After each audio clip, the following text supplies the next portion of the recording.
بسم اللہ الرحمن الرحیم۔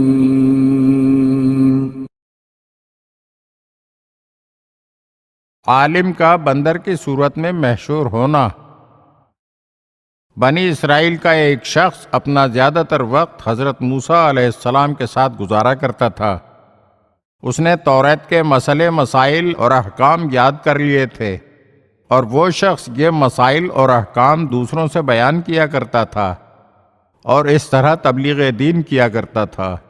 ایک عرصہ گزر گیا اور وہ شخص حضرت موسیٰ علیہ السلام کو نظر نہیں آیا۔ ایک دن حضرت جبرائیل علیہ السلام حضرت موسیٰ علیہ السلام کے پاس تشریف لائے۔ اسی اثناء میں ایک بندر حضرت موسیٰ علیہ السلام کے سامنے سے گزرا۔ جبرائیل علیہ السلام نے حضرت موسیٰ علیہ السلام سے پوچھا، کیا آپ نے اسے پہچانا؟ تو حضرت موسیٰ علیہ السلام نے جواب دیا، نہیں۔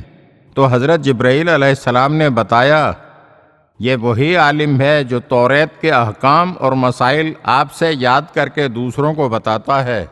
اس کی اصل ملکوتی صورت اور عالم برزخ والی صورت یہی ہے۔ حضرت موسیٰ علیہ السلام کو بڑا تعجب ہوا اور انہوں نے دریافت کیا، اسے ایسی صورت کیوں دی گئی ہے؟ تو جبرائیل علیہ السلام نے جواب دیا، یہ شخص جو دینی احکام بیان کرتا ہے تو اس کی نیت یہ ہوتی ہے کہ لوگ اسے عالم اور فقیہ کہیں۔ یہی وجہ ہے کہ عالم برزخ میں اسے بندر کی صورت میں رکھا جائے گا، اور قیامت برپا ہونے تک اس شخص کو اسی طرح سزا دی جائے گی۔ اگر آپ ہمارے چینل کی نئی ویڈیوز دیکھنا چاہتے ہیں تو ہمارے چینل کو سبسکرائب کریں اور گھنٹی کے بٹن کو دبائیے تاکہ ہر آنے والی ویڈیو آپ کو جلد موصول ہو سکے۔ اور ہاں، لائک اور شیئر ضرور کیجیے اور اپنے قیمتی کمنٹ سے ہمیں آگاہ کیجیے۔ شکریہ۔